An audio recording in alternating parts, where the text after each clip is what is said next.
With me. I want to go now to Ambassador Christopher Hill, joining me on the phone. He was the Assistant Secretary of State for East Asia and Pacific Affairs under President George W. Bush. Ambassador Hill, when you heard this, what was your reaction? Should Trump have had this conversation with the president of Taiwan?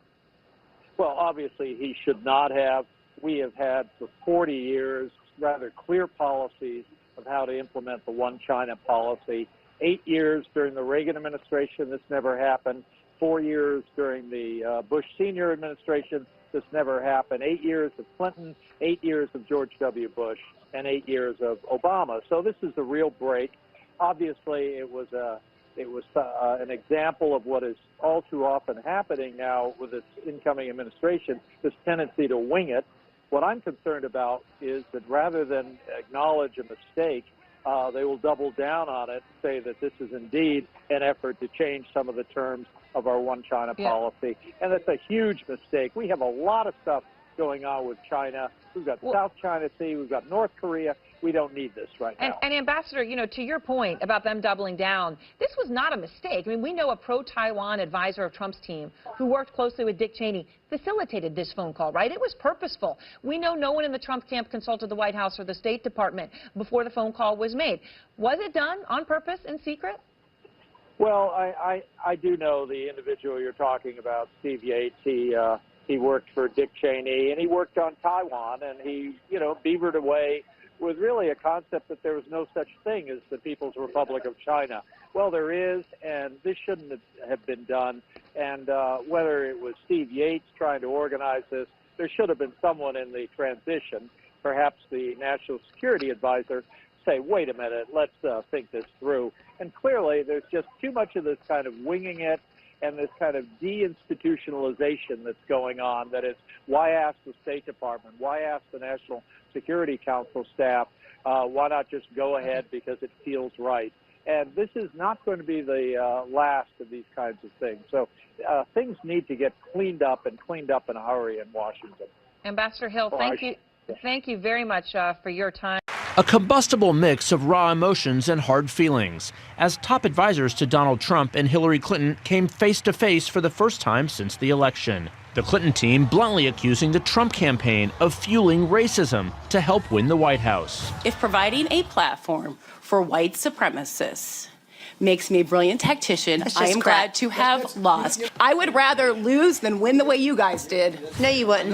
Yes. No, you wouldn't. Yes. Yes. That's very clear today. No, you wouldn't, respectfully. Clinton Communications Director Jennifer Palmieri and Trump campaign manager Kellyanne Conway tangling over Steve Bannon, Trump's chief strategist and former executive of Breitbart News, a website popular with the alt-right movement. And it is a very important moment in our history as our country. And I think as, you know, his presidency goes forward, I'm going to be very glad to have been part of the campaign that tried to... Hey, Jen, do you think I ran a campaign where white supremacists had a platform? You going to look me in the face and tell me that? It did. Kellyanne really? did. Do you think you could have just had a decent message for the white working class voters? Do you think this woman who has nothing in common with anybody... A post-mortem on the presidential race, a staple of every campaign since 1972, erupted in this series of extraordinary exchanges at the Institute of Politics at Harvard University's Kennedy School of Government. The advisors looked one another squarely in the eye across a table as they argued about Clinton winning the popular vote and Trump the Electoral College. It's hard to say we lost popular vote, so that means we didn't do as well. And there was nothing that said the road to popular vote anywhere. It was Kellyanne, road to 270. I premised my statement by saying that. Hey guys, we won. You don't have to respond. Okay, I mean, seriously, hold on. Why is there no mandate? You've lost 60 congressional seats since President Obama got there. You lost more than a dozen senators, a dozen governors, 1,000 state legislators. You just reelected a guy who represents liberal New York and a woman who represents San Francisco as your leaders. You learned nothing from this election. The forum, a civil academic exercise in most elections, is intended to write a first draft of history of the campaign. Amid the shouting, the conversation offered a window into why Trump aides believe he won, despite a string of offensive comments. One thing that was missed all along in this election is something that we noticed early on, which is there's a difference to voters between what offends you and what affects you. And why Clinton aides acknowledge struggling. Voters overwhelmingly wanted change, and we saw that. I think anybody looking at the race saw that. And obviously that did create some headwinds for Hillary. After the off-camera discussion, Conway and Mook sat down with CNN's Jake Tapper for a conversation appearing Sunday on State of the Union. We cannot have foreign aggressors, I would argue, intervening in our elections. And we know that the Russians were promulgating fake news through Facebook and other outlets. I think the biggest piece of fake news in this election was that Donald Trump couldn't win. So there's that. Both you and your Brexit team and Mr. Trump, President-elect Trump, and a small part of his political base have been criticized for being bigots, for being xenophobes. By no means am I saying that everybody who voted for Brexit is that way, or that even a vast majority of the people who voted for Donald Trump are that way. But there is this element. Why do you think they are attracted to the Brexit forces and to the Trump forces? Well, if I look at Europe as a whole and look at these, the Eurosceptic movements that are saying the euro is a bad thing, that control from Brussels is a bad thing, they're manifesting themselves on left and right. It is a left-wing party, for example, in Greece that won the election, and there are right-wing parties in the north of Europe. Look, if you take away from people their democratic rights, their feeling that they're in control of their own future, they will go anywhere they can. To try and find a solution. I can say this to you, hand on heart. When we debated Brexit, we didn't even mention Islam. We didn't even talk about some of those cultural issues. What we did talk about was that it's sensible to control borders. It's sensible to vet who comes to your country. And I would reject utterly and totally any allegations of deliberately pandering to extremism. And I was pleased that Donald Trump did, call these people down and say, stop it.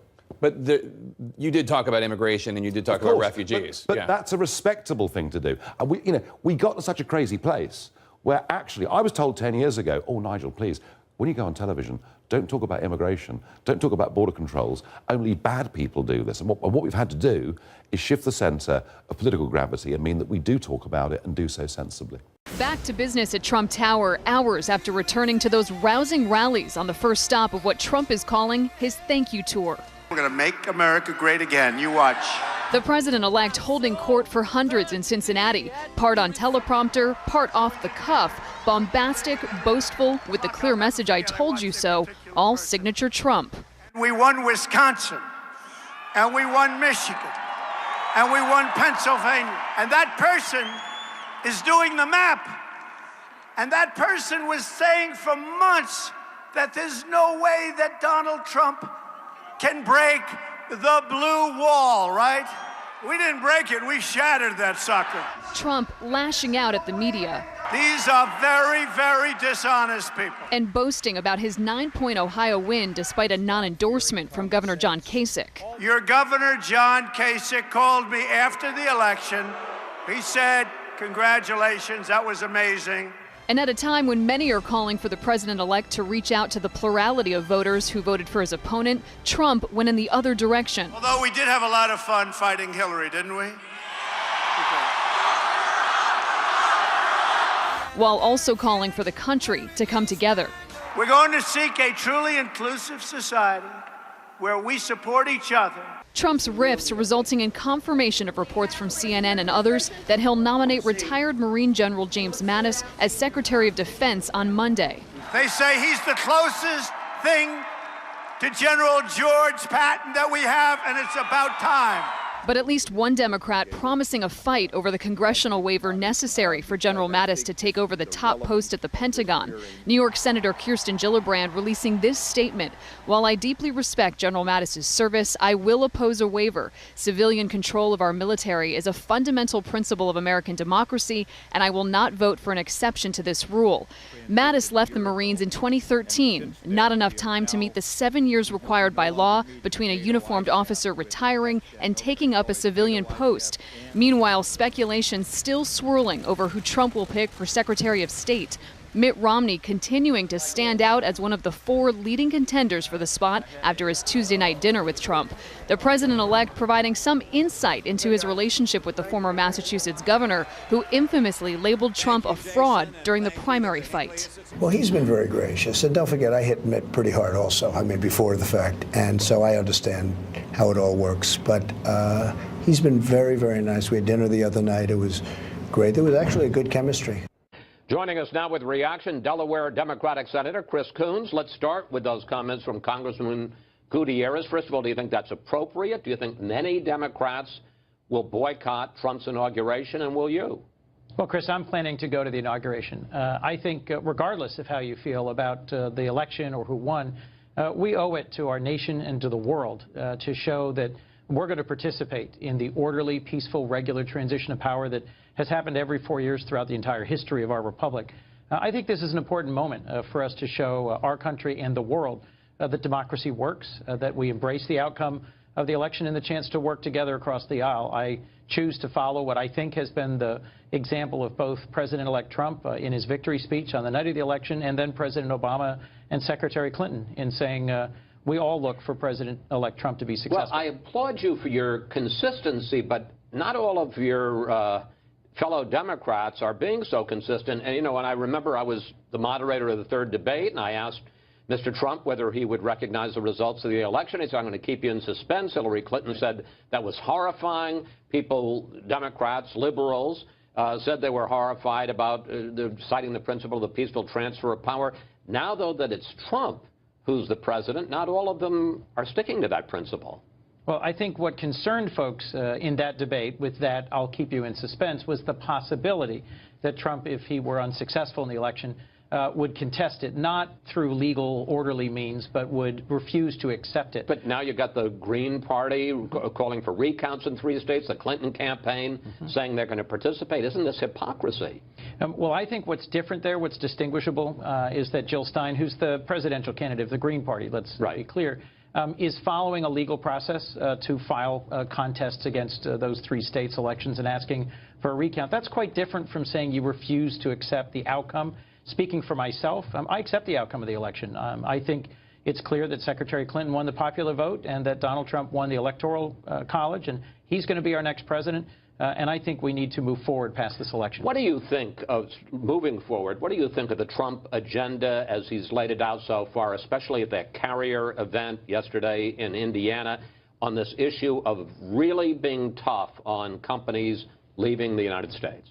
Well, there's been some criticism of that. I think the editorial board of the Wall Street Journal said from a sort of a conservative economic policy perspective that they don't want the president jawboning specific companies. But I'll tell you, if I had family that were working at that Carrier plant, I'd be pleased that their jobs were, for now, saved. What I'd like to see is us coming up with a concrete bipartisan agenda for strengthening manufacturing in the United States. And if we focus on improving infrastructure and improving the skills of our workforce and making our country a more attractive place for investment, I think there's a chance we can grow manufacturing employment. One more issue. What do you think of the choice of retired General James Mattis for Secretary of Defense? Will you vote to give him the waiver because he has not been out of the military for 7 years? Will you vote to confirm? Well, I was very encouraged by his nomination. I've talked to a number of friends who are Marine Corps veterans who know him from service and who've said very positive things about him as someone who reads a great deal, who served more than 4 decades in the Marine Corps and has personal experience both as a combat commander in Afghanistan and in Iraq, and is knowledgeable about the challenges that we face in the world. And real quick, you have a problem giving him the waiver? I understand some of my colleagues are raising a question about civilian control of the military. It's been more than 50 years since we've given such a waiver. I'll consider it. But I think it's important that President-elect Trump surround himself with a national security team with the kind of experience and character and success in the battlefield that General Mattis has demonstrated. Senator Coons, thank you. Always good to talk with you, sir. Great to be with you. Good evening. Welcome to Washington. I'm Brett Baer. A cavalcade of candidates filed into Trump Tower again today with a few surprises there. The president-elect is slowly filling in the blanks on the list of his key advisors. We also may be getting a better indication of how Donald Trump plans to present himself as president. And we are seeing and hearing just how bitter the defeat remains for some in Hillary Clinton's campaign. Correspondent Peter Ducey is live outside Trump Tower again tonight. Good evening, Peter. Good evening, Brett. And a big surprise late this afternoon, early this evening, came when Governor Chris Christie popped out of Trump Tower's elevator unannounced.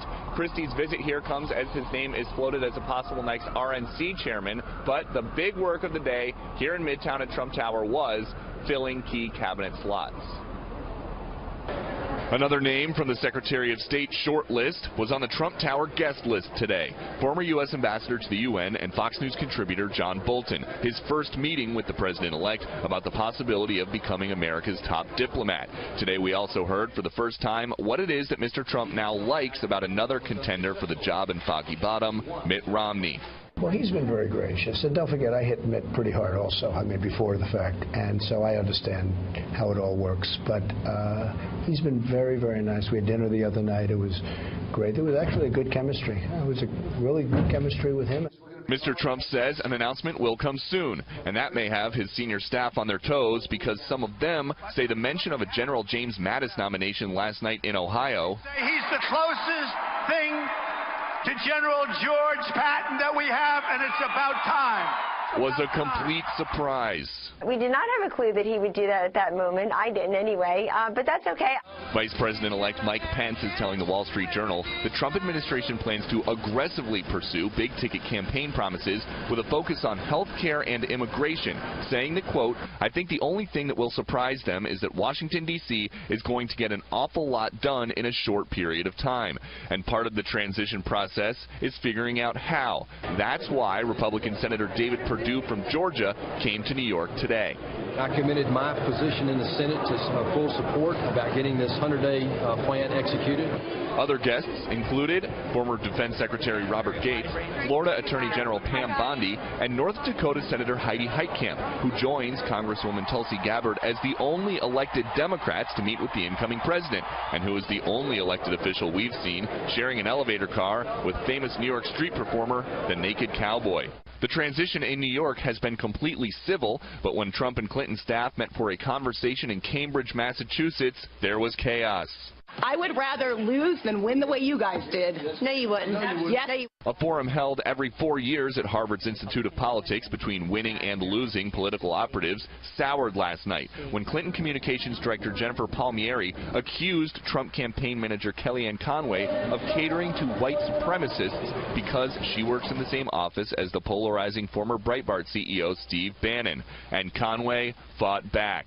Do you think I ran a campaign where white supremacists had a platform? You going to look me in the face and tell me that? It did. Kellyanne really? did. Oh, and that's how you lost?